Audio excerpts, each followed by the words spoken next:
All right, buckle up, everyone, because today we're diving headfirst into the legendary P-51 Mustang. Ooh, one of my favorites. Yeah, this one is special. We've got an amazing audio documentary ready to go, packed with firsthand accounts from the pilots who actually flew these incredible machines in World War II. It's amazing to hear their stories, right? Absolutely. Talk about bringing history to life. It really gives you a whole new perspective on what these guys went through. Okay, let's get started. So the Mustang has, like, this crazy origin story.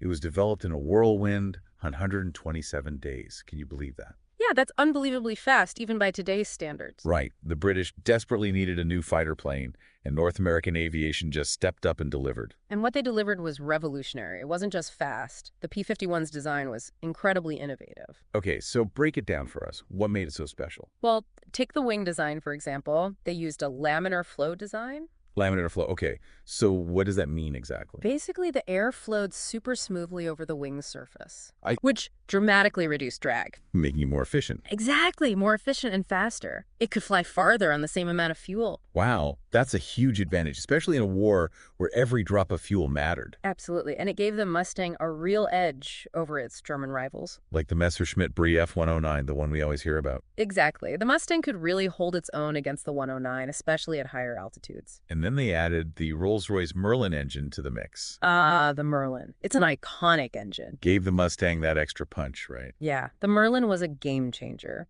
It provided the power the Mustang needed to become a true aerial predator. So you've got this incredible aerodynamic design, this powerhouse of an engine, and then you put a skilled pilot in the cockpit. No wonder the P-51 became a legend. And speaking of skilled pilots, have you heard of Captain Donald S. Bryan? I don't think so. Should I have? Well, his story from November 2nd, 1944 is incredible. Just the kind of story that made the Mustang so famous. Okay, I'm all ears. So picture this. Bryan is deep inside enemy territory, Uh-oh. outnumbered 3-1 by German fighters. But here's the thing. He wasn't fazed at all. Really? Nope, he actually described the 109s as easy meat. That's how confident these Mustang pilots were. Wow, that's some serious swagger. Right, but that confidence was definitely put to the test. What happened? Well, he encountered this German pilot in a souped-up 109. This guy was different. He was actually outmaneuvering Bryan. No way. So what did Brian do? He had to pull off this crazy, desperate maneuver. He called it an inverted vertical reversement. An vertical reversement. Try saying that 5 times fast. I know, right? It's a mouthful. But basically, he intentionally stalled the aircraft. Intentionally stalled. That sounds terrifying. It was incredibly risky. He used the propeller's force to spin the Mustang around and then dove to regain speed. Wow, that takes some serious guts and skill. It does. It was a testament to Bryan's ability as a pilot and the agility of the Mustang. So he survived this crazy maneuver. Yeah. What happened next? Did he just hightail it out of there? Nope, not Bryan. He was still in the fight. And he spotted a squadron mate in trouble, being chased by a German fighter. Even though he was low on ammo, Bryan dove in to save his buddy. Talk about a wingman. That's incredible. It is, right? That's the kind of camaraderie you don't often hear about. It's really remarkable. You can see how Bryan's aggressive flying style, coupled with the Mustang's maneuverability, made them such a formidable force in the European theater. It was like the perfect combination. Exactly. The right aircraft and the right pilot at the right time. So what happened in the end? Well, Bryan ended up with 5 kills that day, out of the 38 claimed by Mustangs in that single engagement. 5 kills. That's amazing. And none of it would have been possible without the P-51's incredible range. Right, because they were deep in enemy territory, right? Yeah. The Mustang could fly a lot farther than other fighters, right? Absolutely. The Mustang's range was a game changer, especially in the vast European theater.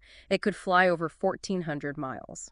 Wow, that's more than double the range of many other Allied fighters. Exactly. And there's a great quote from Gunther Rahl. The German ace. Yeah, one of the best. He said, and I quote, "The P-51 was able to do for 6 hours what the 109 was able to do for 90 minutes. That sums it up perfectly. That's a huge difference. It was a game changer. Think about it. Mustangs could escort bombers all the way to Berlin and back from bases in England. No way. So they were protecting the bombers all the way there and back. Yep. That long-range capability was critical to the success of the Allied bombing campaign. It's amazing how one design element could have such a big impact.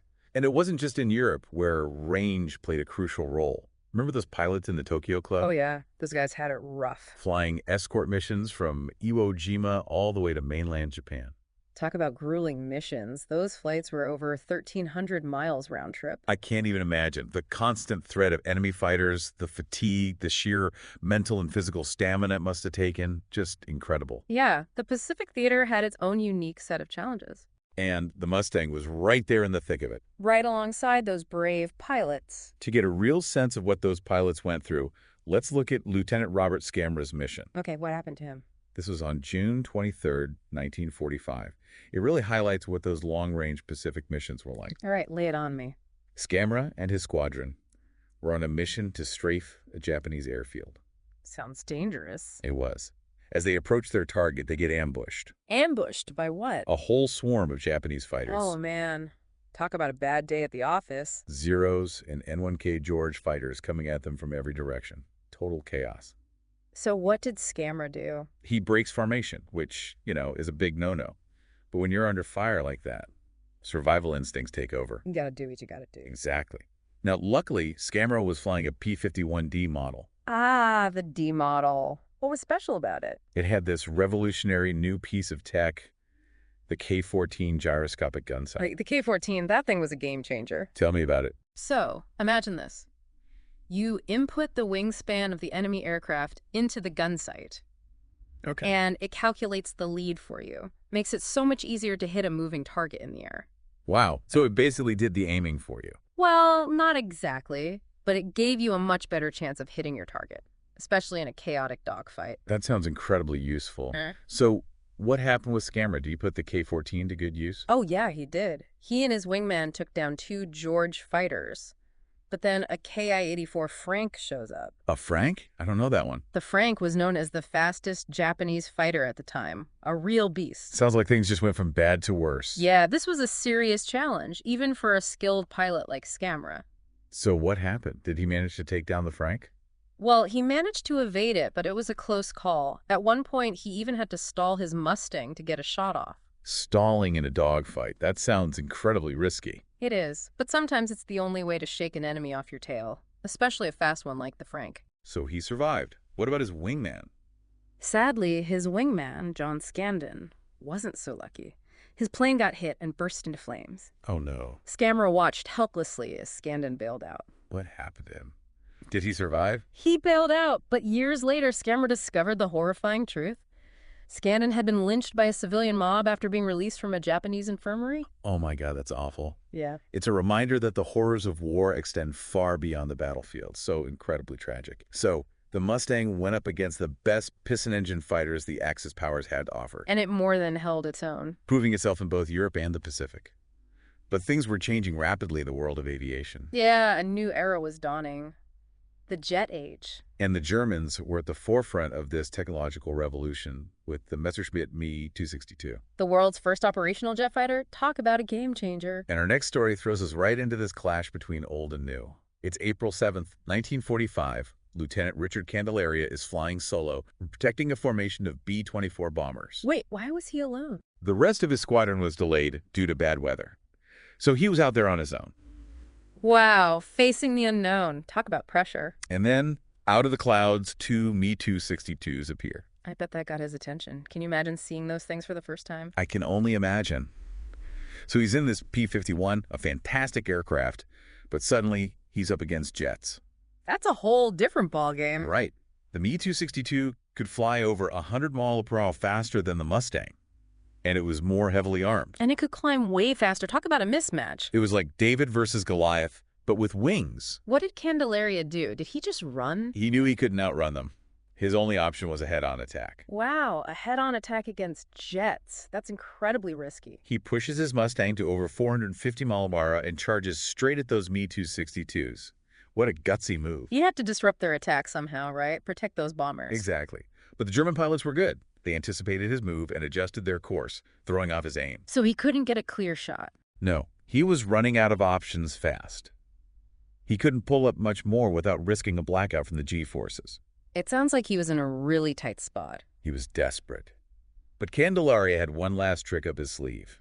He jettisoned his external fuel tank. Whoa, Wait, his fuel tank? Yeah, he figured why not? Maybe he could hit them with it or at least force them to maneuver. That's thinking outside the box. Did it work? It worked.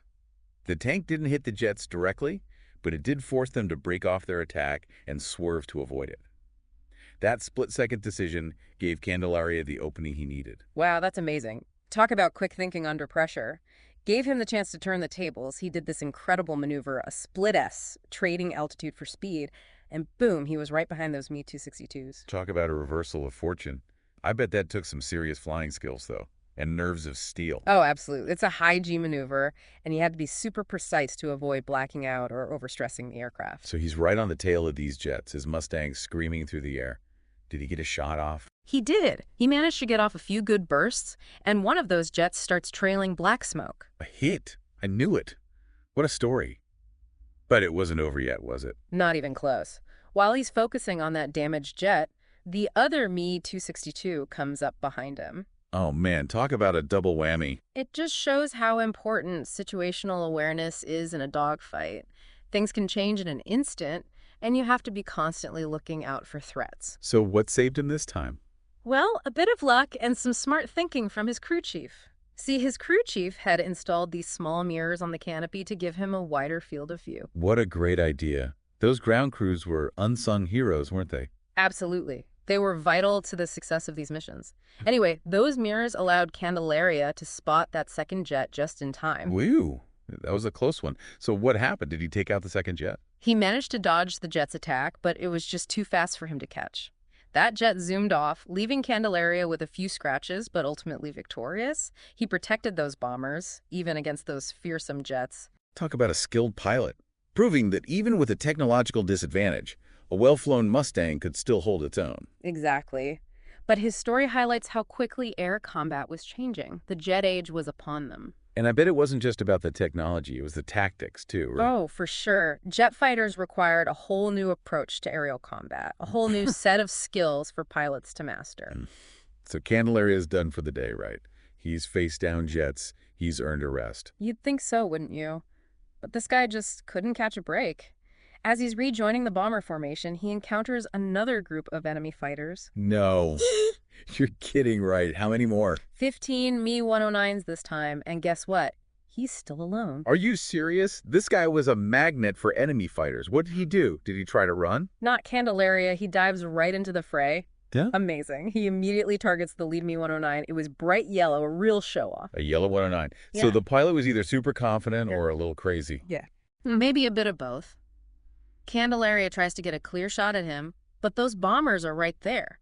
He doesn't want to risk hitting them. Yeah, friendly fire's a nightmare. So what did he do? He tries this incredibly risky maneuver, passing under the Me-109 and pulling up sharply behind it. Talk about threading the needle. Sounds like one wrong move and it's all over. It was a high-stakes gamble for sure. But it paid off. He gets behind the 109, but this German pilot was no slouch. He was good, evading Candelaria's attacks again and again. Candelaria even said later, "He was making a fool out of me. Every time I tried to get a gun sight on him, he'd do something fancy, and I'd go sailing past." So he was up against a real pro. What happened next? Well, the German pilot tries a loop, hoping to shake him off, but Candelaria stays right with him, turning and twisting through the sky. They end up in this tight spiral, almost like a deadly dance. Okay, the tension is building here. What happens next? Does Candelaria finally get his shot? This is where things get really interesting. Candelaria decides to try something incredibly risky. It was a maneuver so daring it could have easily ended in disaster. Ooh, I can't wait to hear this, but we'll have to save that for part 3. Okay, so last time we left Candelaria in a tight spiral with this German ace, both pushing their planes to the limit. He was about to try something super risky. So what happened? Yeah, so he cuts the engine power and kicks the rudder hard, trying to swing the Mustang's nose around to get a shot at the Me-109. Wow, that's a crazy move. Yeah. I mean, if he misjudged it, he could have stalled out thousands of feet in the air. It was a huge risk, for sure. But Candelaria knew the Mustang. He was really pushing it to the edge, but he pulled it off. He later said, "I pulled back as hard as I could just above the stall. As I did that, I loosened the pressure and kicked the rudder, and the wind just slid around almost behind him." So he got him. He did. He got this brief window, and bam, he lets loose with those 6.50 caliber machine guns. The Mi-109 starts trailing smoke, spiraling down. Candelaria sees the German pilot bail out. But But it wasn't over yet. no, the other German fighters, they see their leader go down, and they're furious. They come at Candelaria from all sides. He was outnumbered again. How did he survive that? Well, the Germans, they were flying in this defensive formation called a Luftberry circle. It's like a rotating circle of fighters, really hard to attack one without being exposed to the others. So he's trapped. Pretty much. But Candelaria, he uses this tactic he called slash and dash. He dives through the circle, tries to get a quick shot off, then pulls up before the others can target him. Talk about living on the edge. Did it work? Amazingly, yeah. He manages to shoot down another Mi-109, but then another one gets on his tail. So it's like a never-ending cycle. It was. But this time, Candelaria's got an advantage. They end up in this tight right-hand turn, and that's where the Mustang really shines. Why was that? The Mustang was great in right-hand turns, and the Mi-109, it didn't perform as well in those. So it's like he was using his opponent's weakness against him. Pretty clever. Yeah, Candelaria waits for the right moment, and boom, the Mi-109 goes down. His 4th kill of the day. 4 kills. That's unbelievable. And just then, his squadron finally shows up. Just in the nick of time, those remaining German fighters, they see the reinforcements, and they take off. What a story. Yeah. Candelaria lands, exhausted, but what an incredible performance.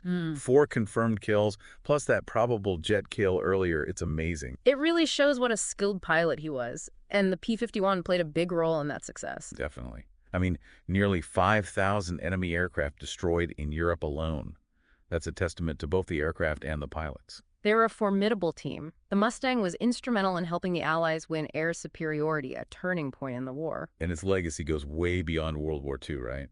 It's an icon. Even today, you see them at air shows, people are still mesmerized by them. It represents American ingenuity, air power. There's a romance to it, you know. A modern pilot in the documentary even said that if he could fly only one plane, it would be the Mustang. Wow, that's high praise. It really is the ultimate flying experience for many pilots. From those harrowing dogfights to its sleek design, it's a piece of history that continues to capture our imagination. Well, from those incredible pilot stories, those death-defying maneuvers, to the sheer impact the Mustang had on the war, it's definitely earned its place in history. It really has. So what do you think? What makes the P-51 Mustang such an enduring icon?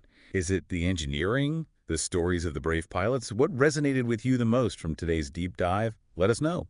Until next time, keep exploring, keep learning, and we'll catch you on our next deep dive.